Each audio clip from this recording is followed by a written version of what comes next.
بسم اللہ الرحمن الرحیم۔ میں ہوں خالد منہاس اور آپ دیکھ رہے ہیں میرا ویلاگ۔ آج قاضی فائز عیسیٰ وہ اپنا عہدہ مکمل کرنے کے بعد بطور چیف جسٹس وہ آج گھر چلے جائیں گے، اور اس موقع پہ انہوں نے جو تقاریب کی ہیں اس پہ تو بہت سی باتیں کی جا رہی ہیں، لیکن سوشل میڈیا کا ایک ایسا طبقہ ہے جو اس وقت قاضی فائز عیسیٰ کے خلاف اپنے جو دلی جذبات ہیں یا جو ان کے اندر جو کفر موجود ہے وہ اس کو سکرینوں پہ لا رہا ہے اور سمجھ رہا ہے کہ شاید یہ ان کی بہت بڑی کامیابی ہے۔ تو ان کے لیے صرف یہ عرض کرنا ہے کہ کتے بھونکتے رہتے ہیں اور راہگیر آگے چلے جاتے ہیں۔ تو ان کے بھونکنے سے، ان کے اس طرح کے سوشل میڈیا پہ اس طرح کی گندگی پھیلانے سے قاضی فائز عیسیٰ کا جو قد ہے وہ کم نہیں ہوگا، بلکہ ان کا قد مزید بڑھ گیا ہے۔ انہوں نے جس طرح آئین کی پاسداری کی، جس طرح انہوں نے ایک مخصوص سیاسی طبقے کی اجارہ داری کو تسلیم کرنے سے انکار کر دیا، اور جس طرح انہوں نے کوشش کی کہ آئین کو ری رائٹ کرنے کی جو کوشش کی جاتی رہی ہے ہمیشہ سے، اس کوشش کا کلا کما کیا جائے، اور اس میں وہ کسی حد تک کامیاب بھی ہوئے۔ 26ویں آئینی جو ترمیم ہے وہ انہی کی وجہ سے ہوئی، اور اختیارات ایک بار پھر سے پارلیمنٹ تک منتقل ہو گئے، پارلیمنٹ کو منتقل ہو گئے، اور یہ بات ثابت ہو گئی کہ پارلیمنٹ سپریم ہے اور اس کے احکامات جو ہیں وہ حتمی فیصلہ رکھتے ہیں۔ بدقسمتی یہ ہے کہ عدلیہ کی تاریخ جو ہے وہ اتنی تابکار نہیں رہی، اس میں قاضی فائز عیسیٰ جیسے جج کا آنا اور پھر اس کا آئین اور قانون کے اندر رہتے ہوئے معاملات کو آگے بڑھانا، یہ ظاہر ہے ان لوگوں کے لیے بہت تکلیف دہ تھا جو اس قسم کے عادی نہیں ہیں، جن کا کام ہی صرف لوگوں کی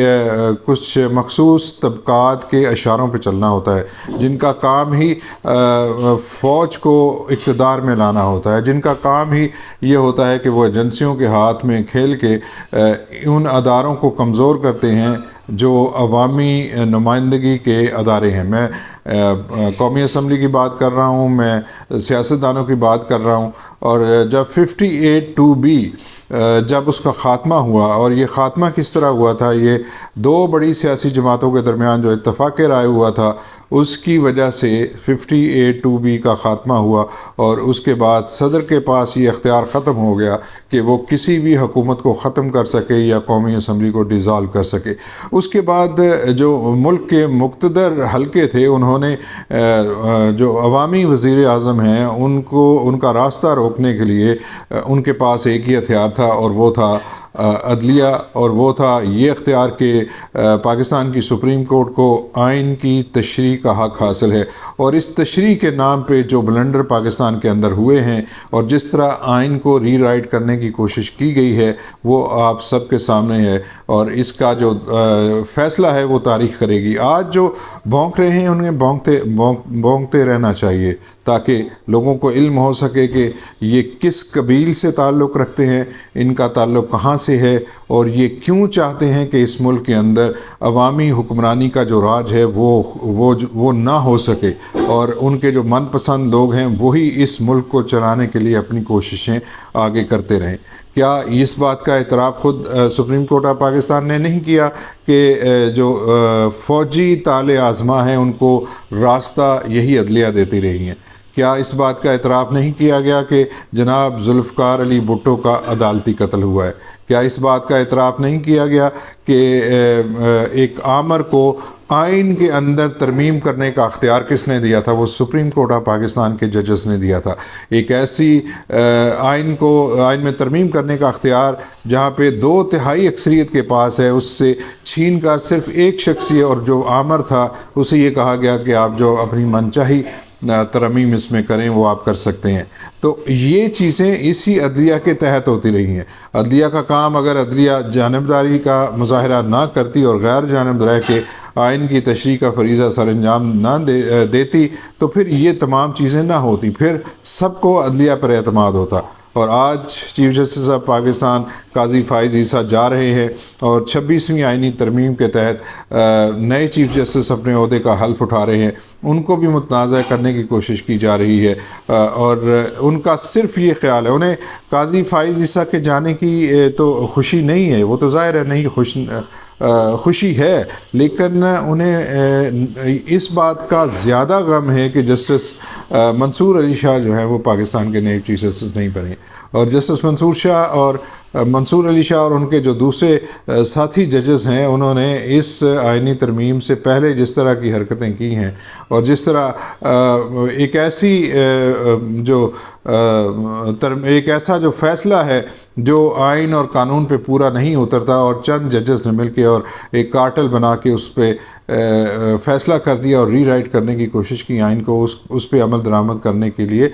زور دیا جاتا رہا۔ تو ان کی تو خواہش اور منشا یہی تھی کہ منصور علی شاہ جو ہیں وہ پاکستان کے نئے چیف جسٹس بن جائیں گے تو پھر حالات شاید ان کے لیے سازگار ہو جائیں، لیکن جسٹس یہی آفریدی پاکستان کے نئے چیف جسٹس بنیں گے اور وہ اس ملک کو اور عدلیہ کے نظام کو آگے لے کے چلیں گے۔ جو آئینی عدالتیں ہیں وہ بہت سے ممالک میں ہیں، اور یہاں پہ بھی اگر آئینی عدالت یا آئینی بینچ بنا ہے تو اسے خوش آئین کہنا چاہیے، اور اس روش کو ختم کرنا چاہیے کہ ایک کانا جج جو ہے وہ بیٹھ کے یہ فیصلہ کر لے کہ آپ کل سے وزیر اعظم پاکستان نہیں ہوں گے، یا یہ معاملہ کوئی اور ہو اسے اٹھا کے کسی کو نااہل قرار دے دے۔ یہ ہماری تاریخ کے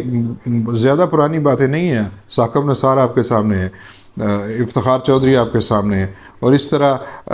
جسٹس بندیال آپ کے سامنے ہے، اور آج جن لوگوں نے شرکت نہیں کی ان کا کردار بھی سب کے سامنے آ گیا کہ انہوں نے عدلیہ کے حوالے سے کوئی کام کرنے کی کوشش نہیں کی، بلکہ انہوں نے ایک پارٹی بننے کی کوشش کی ہے، اور ایک سیاسی جماعت کو تقویت دینے کے لیے آج انہوں نے قاضی فائز عیسیٰ چیف جسٹس آف پاکستان جو اس وقت ہیں ان کے فل کورٹ ریفرنس میں شرکت نہیں کی۔ جسٹس منصور علی شاہ کا خط بھی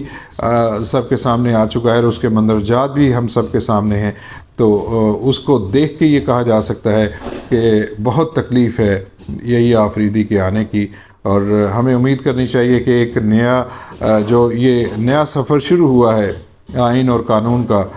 نئے چیف جسٹس آف پاکستان اس سفر کو مزید مضبوط بنانے کے لیے اپنے ادارے کے ساتھ مل کے کام کریں گے۔